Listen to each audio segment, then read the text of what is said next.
Hello bright to be. तुमच्यावर कुठला makeup सूट करेल, मॅट की ड्यूई? तसा तर सध्या ट्रेंड आहे ड्यूई आणि ग्लास फिनिश मेकअपचा. पण खरंच तुम्हाला ड्यूई मेकअप छान दिसेल की मॅट मेकअप, हे जर जाणून घ्यायचं असेल तर हा व्हिडिओ शेवटपर्यंत नक्की पहा. चला तर मग सगळ्यात आधी पाहूयात तुमचं लग्न कोणत्या सीझनमध्ये आहे. जर तुम्ही समरमध्ये मेकअप करत असाल आणि वातावरण थोडं ह्युमिड असेल तर तुम्ही मॅट मेकअप प्रेफर करा. तो जास्त लॉंग लास्टिंग राहतो. आणि जर तुमचं लग्न हिवाळ्यात असेल तर मात्र ड्यूई मेकअप एकदम बेस्ट आहे.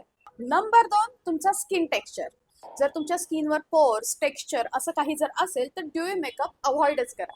कारण यामध्ये खूप मिनिमल मेकअप येतो आणि ग्लोई लुक असतो, त्यामुळे स्किनमध्ये जो काही टेक्स्चर असतो तो अजून एनहान्स होतो, उठून दिसतो.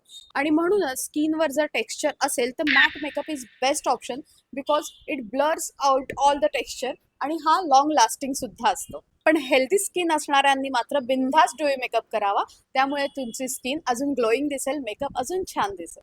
आता पाहूयात स्किन टाईप. जर तुमची स्किन ड्राय असेल तर ड्यूई मेकअप तुम्हाला खूप छान दिसतो, त्यामुळे स्किन हायड्रेटेड दिसून मस्त ग्लो येतो.